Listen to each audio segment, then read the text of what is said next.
भूगोल के साथ साथ भारतीय इतिहास भी पढ़ा रहा हूँ मैं। भारतीय इतिहास की प्रारंभ मैंने वैदिक संस्कृति से किया था। वैदिक संस्कृति पर आज ये चौथा वीडियो है। इसके पहले के 3 वीडियो अगर आपने नहीं देखे हैं तो उसे देख लीजिए, क्योंकि किसी चीज़ को पढ़ने का एक क्रम होता है, बिना क्रम के पढ़ेंगे अच्छे से समझ में नहीं आता है।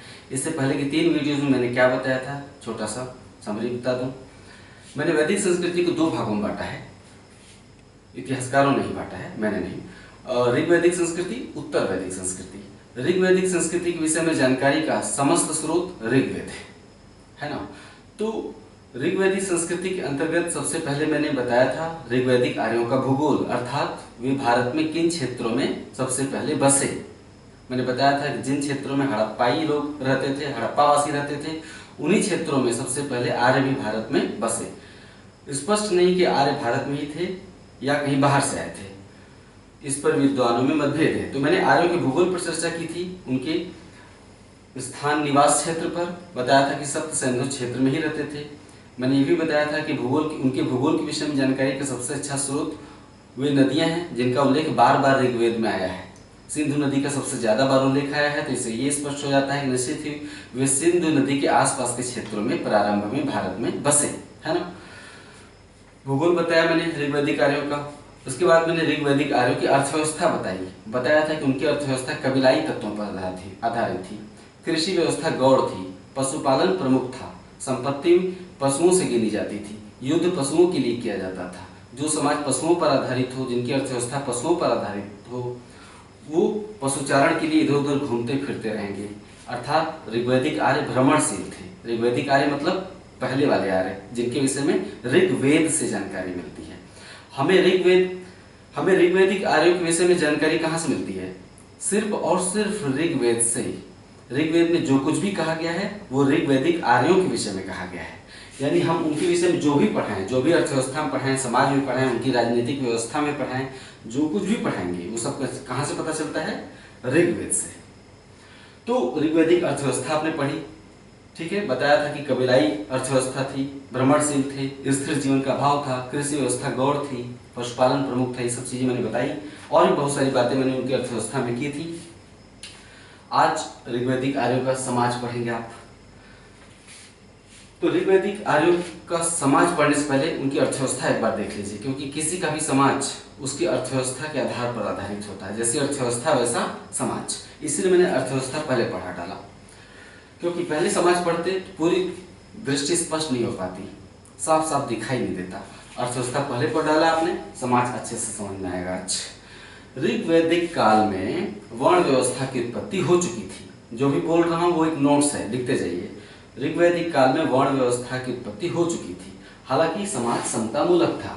समाज कैसा था? समतामूलक, अर्थात समाज में भेदभाव नहीं था, वर्ग विभेद नहीं था, वर्गों के बीच भेदभाव नहीं था, समाज समतामूलक था। एक मिनट। प्रारंभिक काल में ऋग्वैदिक समाज के प्रारंभिक चरणों में केवल 3 वर्ण थे, ब्राह्मण, क्षत्रिय और वैश्य। प्रारंभिक चरणों में केवल 3 वर्ण थे, ब्राह्मण, क्षत्रिय और वैश्य। और ये समाज का वर्णों में जो विभाजन था वो रंग के आधार पर नहीं था, यानी इन तीनों के रंग में अंतर के आधार पर नहीं था। समाज का जो वर्ण में विभाजन था वो कर्म के आधार पर किया गया था, ठीक है।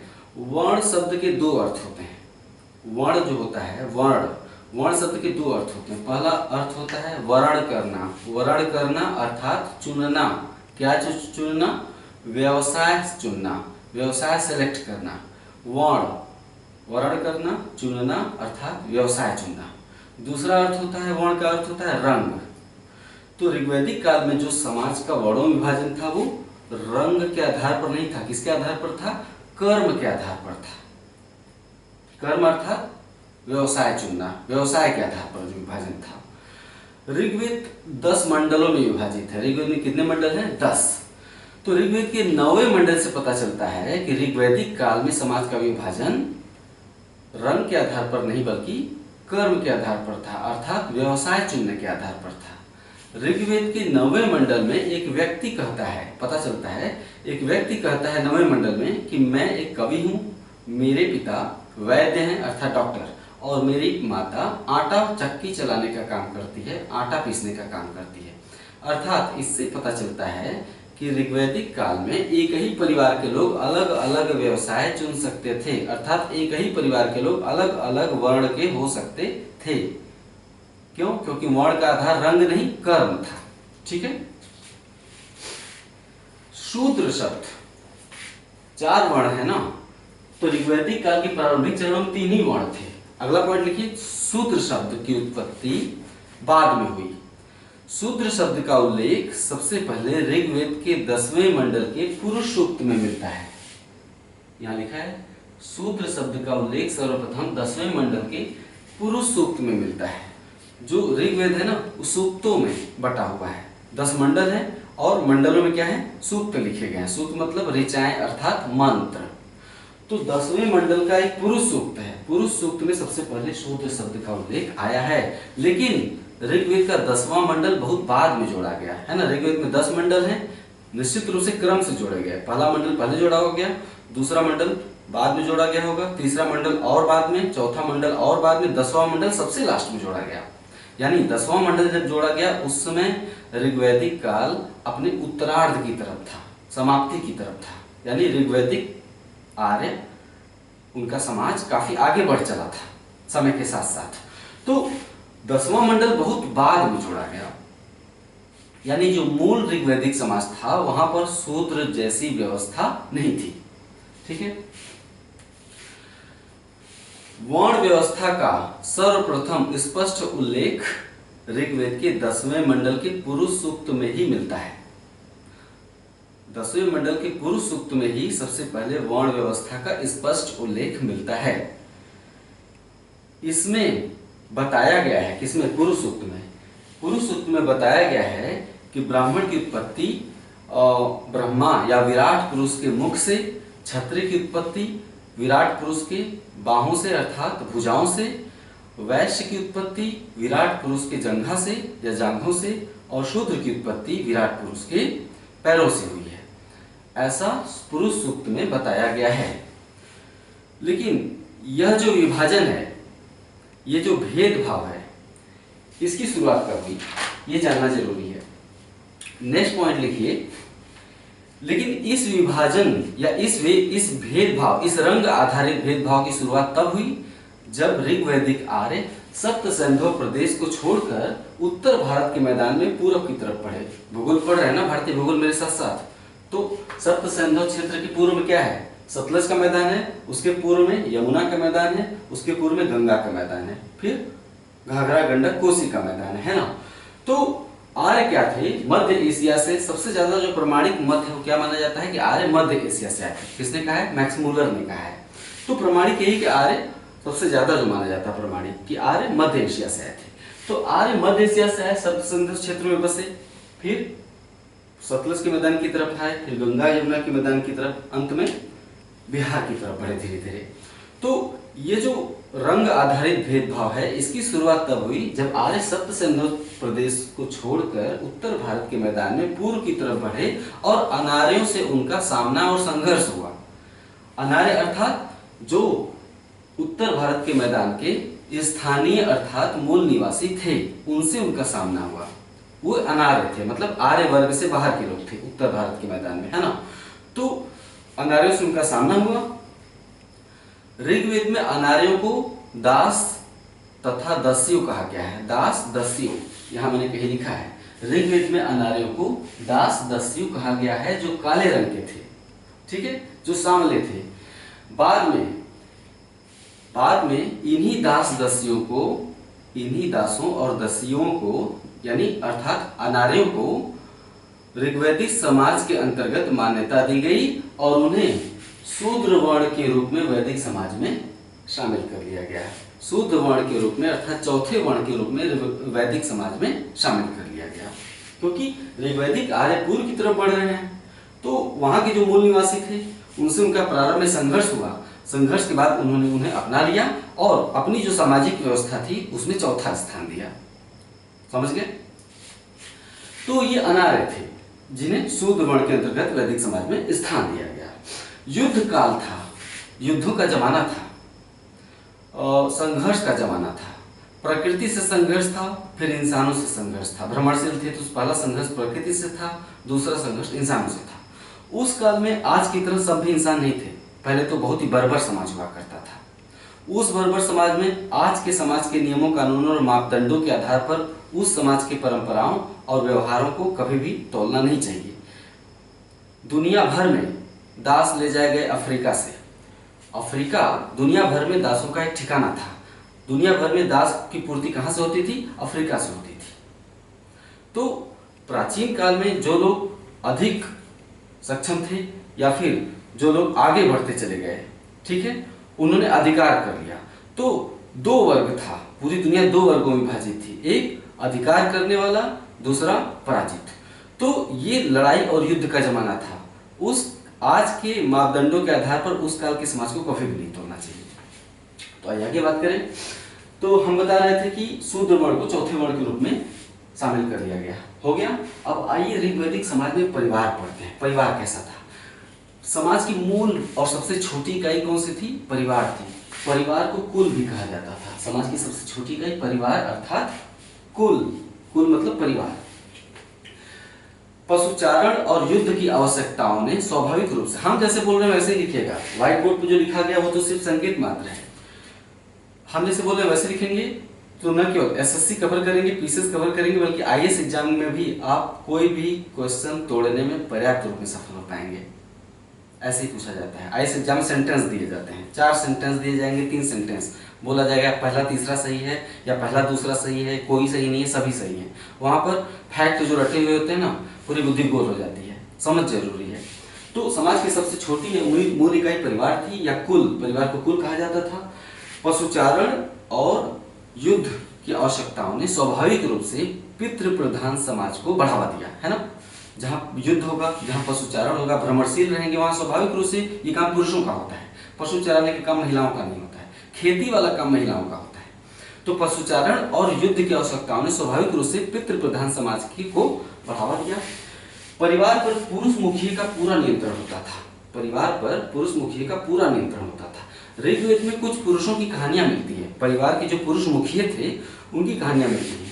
ऋग्वेद में रिजास्व, शूनशेफ, दिवालिये जुआरी की कहानी मिलती है। ऋग्वेद में शूनशेफ, रिजास्व और दिवालिये जुआरी की कहानी मिलती है। ये तीनों अपने परिवार के मुखिया थे। पता चलता है कि इन तीनों ने अपने महत्वाकांक्षाओं के चलते अपने परिवार को काफी संकट में डाल दिया था।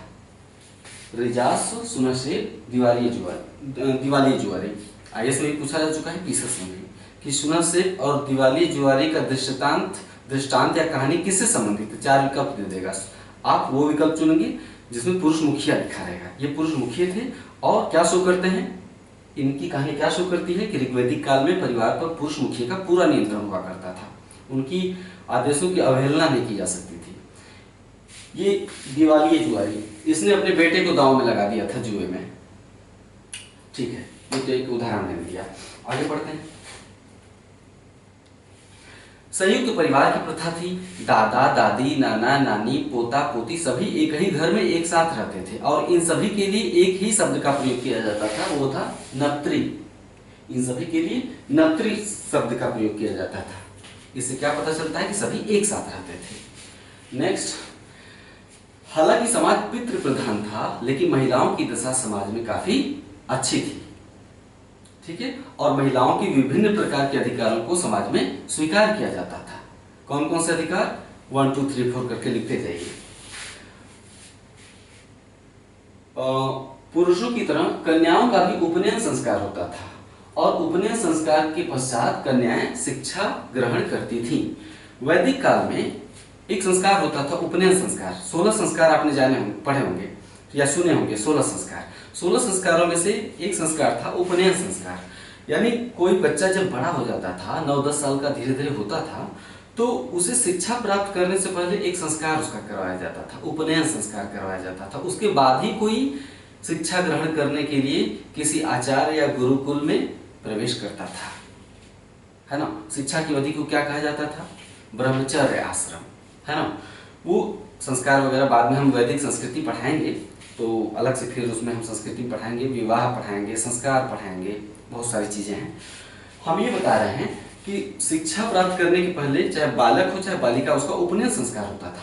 तो वही हम बता रहे हैं कि विभिन्न अधिकारों को स्वीकार किया जाता था। पहला, कन्याओं का भी उपनयन संस्कार होता था और उपनयन संस्कार के पश्चात वे शिक्षा ग्रहण करती थी। दूसरा, कन्याओं को वर चुनने की आजादी थी, यानी अपना दूल्हा या अपना प्रेमी चुन सकती थी। तीसरा, कोई कन्या चाहे तो जीवन भर अविवाहित भी रह सकती थी, उसे विवाह करने के लिए बाध्य नहीं किया जाता था। कोई कन्या चाहे तो जिंदगी भर गुरुकुल में ही रहे, अपने गुरु के पास पढ़ाई करे, अध्ययन करे, गुरु की सेवा करे, विवाह न करे। तो कोई कन्या चाहे तो जीवन भर अविवाहित रह सकती थी। ऐसी कन्याओं को अमाजु कहा जाता था। अमाजु। पुनर्विवाह की भी आजादी थी। किसी का, स्त्री का अगर पति मर जाए, देहांत हो जाए, तो वो पुनर्विवाह भी कर सकती थी। विधवा प्रथा समाज में नहीं थी, है ना। अगला अधिकार क्या था?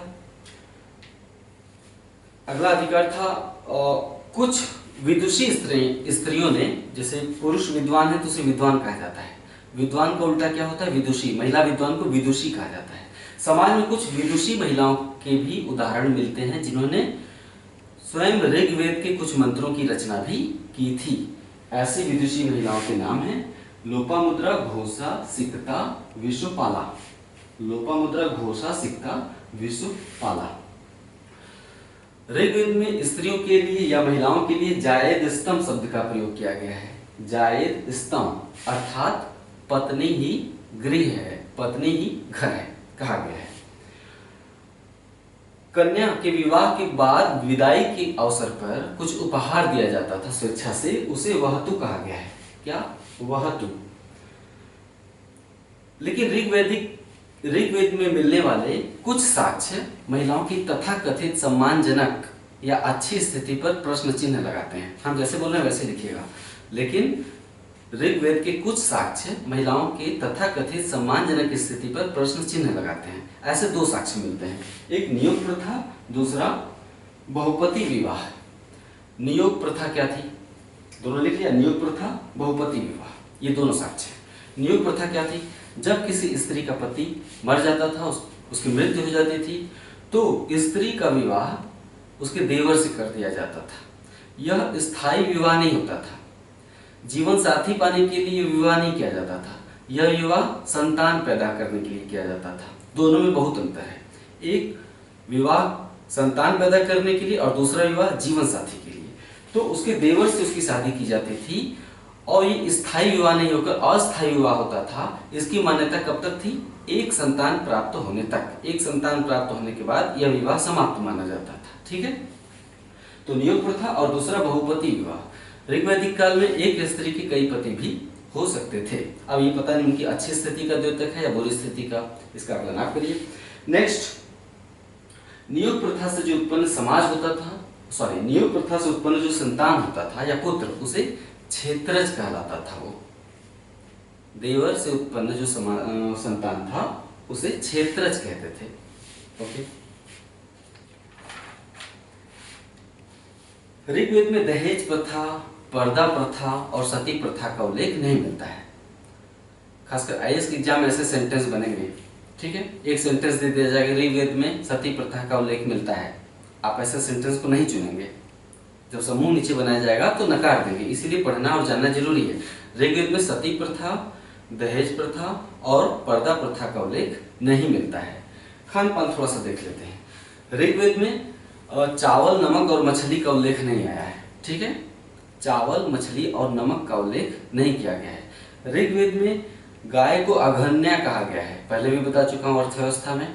ऋग्वेद में गाय को अघन्या कहा गया है, जिसका अर्थ होता है न मारने योग्य। तो जब अघन्या कहा गया है तो इसका अर्थ है कि ऋग्वैदिक आर्य गाय का सेवन खाने पीने में नहीं करते थे। दो तरह की मदिरा का उल्लेख आया है, सुरा और सोम। सुरा की निंदा की गई है और सोम की प्रशंसा की गई है। उसे अच्छा बताया गया है, जो कि ऊर्जा देता है, फ्रेश कर देता है। और सुरा क्या है? मति भ्रष्ट कर देता था। तो ऋग्वैदिक आर्य जो सोम कहाँ से प्राप्त करते थे? हिमालय से प्राप्त करते थे। कोई वनस्पति होती थी, आयुर्वेदिक पेय पदार्थ होता था। ठीक है, तो ये हो गया ऋग्वैदिक समाज। बस इतना ही परीक्षा की दृष्टि से इतना ही समाज के बारे में जानना पर्याप्त है। कैसा लगा अपनी प्रतिक्रिया दीजिए। आजकल प्रतिक्रियाएं कम आ रही हैं, मैं पढ़ता तो जरूर हूँ, उत्तर कभी लोगों का दे पाता हूँ, तो अपनी प्रतिक्रिया आप दीजिए। मुझे भी तो लगना चाहिए ना कि मैं कैसा पढ़ा रहा हूँ। ठीक लगा हो तभी बताइएगा, झूठी तारीफ मुझे पसंद नहीं है और पता भी चल जाता है। तो इसके बाद में ऋग्वैदिक राजनीतिक संगठन पढ़ाऊंगा। ऋग्वैदिक काल में राजनीतिक संगठन, ऋग्वैदिक आर्यों का राजनीतिक संगठन कैसा था, कैसे शासन प्रणाली थी उनकी। अरे कबायली समाज है, भ्रमणशील समाज है, तो राजनीतिक संगठन बहुत विशद, बहुत ही व्यवस्थित ताना बाना उसका तो होगा नहीं, है ना। कबीलाई समाज में राजनीतिक संगठन भी कबीलाई आदर्शों पर ही तो आधारित होगा। तो उसके बाद हम राजनीतिक संगठन और उसके बाद उनका धार्मिक जीवन पढ़ेंगे। ऋग्वैदिक आर्यों का धार्मिक जीवन बड़ा ही दिलचस्प है। जिन लोगों का प्रकृति से ही सामना होता हो, उनके देवता भी प्रकृति के ही प्रतीक होंगे। सबसे ज्यादा देवता सूर्य के प्रतीक थे, है ना। हवा भी एक देवता था, सूर्य भी एक देवता था, आकाश भी एक देवता था, बादल भी एक देवता था, वर्षा भी एक देवता था, वनस्पति भी एक देवता था, बिजली कड़कती थी वो भी एक देवता थी, देवयानी कहा जाता था जो भी। तो उनका धार्मिक जीवन बड़ा इंटरेस्टिंग है। इसके बाद ऋग्वैदिक काल खत्म, हम उत्तर वैदिक काल में प्रवेश करेंगे। उत्तर वैदिक काल में फिर यही चीजें पढ़ेंगे। उत्तर वैदिक आर्यों का भूगोल, उत्तर वैदिक आर्यों का समाज, उत्तर वैदिक आर्यों की अर्थव्यवस्था, उत्तर वैदिक आर्यों का राजनीतिक संगठन, उत्तर वैदिक आर्यों का धार्मिक जीवन, फिर उत्तर वैदिक समाज, अर्थव्यवस्था, सब कुछ खत्म। उसके बाद हम वैदिक साहित्य पढ़ेंगे। वैदिक साहित्य से भरपूर मात्रा में सवाल उठे जाते हैं। प्राचीन भारत में चाहे पीसीएस हो, चाहे एसएससी, चाहे आईएएस का एग्जाम, प्राचीन भारत में सबसे ज्यादा जो सवाल पूछे जाते हैं वो यहीं से पूछे जाते हैं, वैदिक काल से लेकर मौर्य काल तक। जबकि लोग दुनिया भर का पढ़ डालते हैं, गुप्त, गुप्तोत्तर, राजपूत काल, क्या क्या। लेकिन हम कहते हैं कि अगर प्राचीन भारत में आप केवल वैदिक काल से लेकर मौर्य काल तक ढंग से पढ़, मौर्योत्तर काल तक ढंग से पढ़ डालिए, तो प्राचीन भारत में 75% से अधिक सवाल यहीं से पूछे जाते हैं, वैदिक काल से लेकर मौर्योत्तर काल तक। तो इसे बहुत बढ़िया से मेरे साथ कवर किया जाएगा आप, ठीक है। धीरे धीरे बढ़ते हैं, समाज पढ़िए। इसका अगला वीडियो राजनीतिक संगठन होगा। कैसा लगा प्रतिक्रिया दीजिए। नमस्कार।